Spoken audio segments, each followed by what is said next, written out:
दोस्तों, आज हम भारत के प्रसिद्ध आचार्य के बारे में जानेंगे।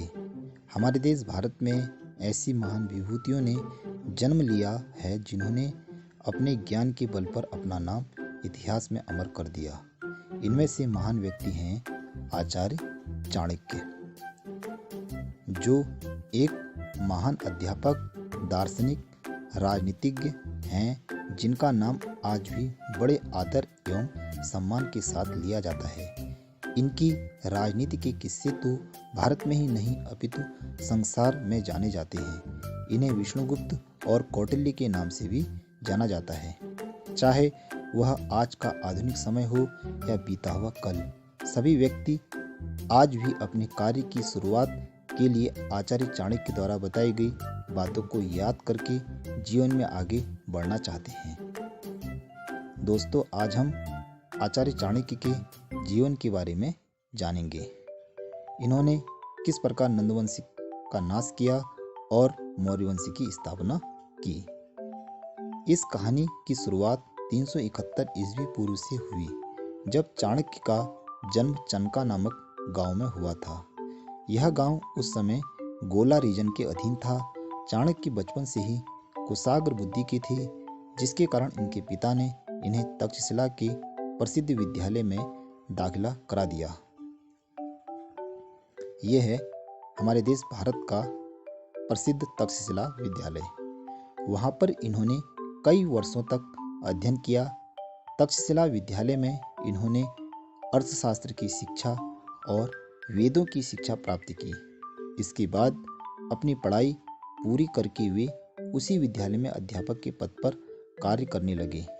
उनकी कार्य कुशलता से सभी लोग बहुत प्रभावित होने लगे और विद्यालय में सब चाणक्य को पसंद करने लगे। यह तस्वीर है धनानंद की। यह बहुत ही क्रूर शासक था। एक बार धनानंद ने मगध पर बहुत बड़ा यज्ञ करवाया। जब यह यज्ञ चल रहा था, उस समय चाणक्य भी महल में थे। जब यज्ञ संपन्न हुआ, उसके बाद ब्रह्मभोज के लिए चाणक्य ब्राह्मणों की पंक्ति में बैठ गए। जैसे ही धनानंद ब्रह्मभोज कक्ष में पहुंचे तो उन्होंने चाणक्य को वहां बैठा देखा। उनकी वेशभूषा देखकर भरी सभा में धनानंद चाणक्य की हंसी उड़ाने लगे और जोर जोर से हंसने लगे। कहने लगे, इस विचित्र पहनावे वाले ब्राह्मण का मेरे महल में कोई स्थान नहीं है। अपने सिपाहियों से कहकर चाणक्य को महल से बाहर निकालने का आदेश दे दिया। ऐसी अपमानजनक बातें सुनकर चाणक्य ने भी भरी सभा में क्रोधित होकर अपने बालों की चोटी खोली और कहा, मैं जब तक नंदवंश का नाश नहीं करूंगा तब तक अपनी चोटी खुली रखूंगा। चाणक्य की बातें सुनकर धनानंद ने चाणक्य को महल की सीढ़ियों से घसीटते हुए लात मारकर अपने महल से बाहर निकाल दिया। और यहीं से चाणक्य ने अपने जीवन का लक्ष्य रखा, नंदवंश का नाश करना और अपने द्वारा चुने गए किसी दूसरे व्यक्ति को राजा बनाना। ऐसा कहने के बाद चाणक्य मगध राज्य से निकलकर विंध्या नामक जंगल में चले गए। यह है विंध्या नामक जंगल। और वहीं कुटिया बनाकर रहने लगे और कई वर्ष तक वहीं रहे। वहां रहकर उन्होंने सोने के सिक्के बनाना सीखा, जो एक खास तकनीकी से बनाए जाते थे। इस प्रकार उन्होंने कई लाखों सिक्के तैयार करके उन्हें जंगल में ही छिपा दिया। उसके बाद चाणक्य उस आदमी की खोज में निकल गए जो धनानंद को मारकर उसकी गद्दी हासिल कर सके। तथा चाणक्य ने धनानंद के पुत्र पप्पाता से भी मित्रता बढ़ाई और उसे मगध के सिंहासन को पाने के लिए उकसाने लगे। इसी बीच चाणक्य ने किसी एक बच्चे को कई बच्चों के साथ बहादुरी से लड़ते हुए देखा। उसे देखकर वे कुछ ही क्षण में समझ गए, यह कोई साधारण लड़का नहीं हो सकता है। उसके बाद चाणक्य ने उस लड़के के बारे में पूछताछ करना शुरू किया। पता चला कि यह लड़का मौर्य साम्राज्य के वंश का लड़का चंद्रगुप्त है।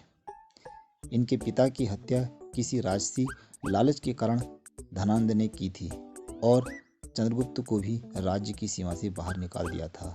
इन तमाम बातों को जानने के बाद आचार्य चाणक्य को यह महसूस हुआ कि चंद्रगुप्त भी धनानंद की गद्दी पाने के योग्य है। हालांकि पप्पाता धनानंद का लड़का था और चंद्रगुप्त जो कि मौर्य वंश का वंश था, इन दोनों के बीच सही चुनाव के लिए आचार्य चाणक्य ने इन दोनों की परीक्षा लेने की सोची। फिर चाणक्य ने पप्पाता और चंद्रगुप्त दोनों को धागे में लगा हुआ एक रक्षा कवच दिया और दोनों से कहा कि तुम दोनों इसे गले में पहनकर रखें। एक बार चंद्रगुप्त शयन कक्ष में सो रहे थे, तब चाणक्य ने पप्पाता से कहा कि वह चंद्रगुप्त को बिना जगाए हुए और बिना धागे को काटे हुए उसके गले से रक्षा कवच को निकाल कर लाए, लेकिन कई कोशिशों के बाद भी पप्पाता यह कर न पाया। फिर यही काम अगले दिन रात को चंद्रगुप्त से कहा गया कि जैसे ही पप्पाता को नींद आ जाए, तुम उसके गले से रक्षा कवच को बिना जगाए और बिना काटे लेकर आना है। चंद्रगुप्त जल्दी से पप्पाता के शयन कक्ष में गया और पप्पाता को सोया हुआ देखकर तुरंत उसका सिर धड़ से अलग करके रक्षा कवच चाणक्य को लाकर दे दिया। इस प्रकार चाणक्य को मगध का भावी राजा मिल गया। उसके बाद चाणक्य ने चंद्रगुप्त को तक्षशिला के विद्यालय में ले जाकर उसे वहां वेद वेदांत राजनीति तथा युद्ध कौशल की शिक्षा दी। अंत में जो सोने के सिक्के चाणक्य ने जंगल में छुपाए थे, उसे निकालकर उस धन से एक विशाल सेना तैयार की और इस विशाल सेना की सहायता से चंद्रगुप्त और चाणक्य ने मिलकर नंद वंश का नाश किया और मौर्य वंश की स्थापना की। यह है चंद्रगुप्त मौर्य की सेना। मौर्य वंश का राजा चंद्रगुप्त मौर्य को बनाया गया और चाणक्य चंद्रगुप्त मौर्य के राज्य के प्रधान सेनापति के पद पर नियुक्त हुए। इस प्रकार चाणक्य की कुटिल नीति से धनानंद का नाश हुआ। यह है चंद्रगुप्त मौर्य। इस प्रकार चाणक्य ने अपना वादा पूरा किया। संसार में चाणक्य की कूटनीति और राजनीति की चर्चाएं होने लगी।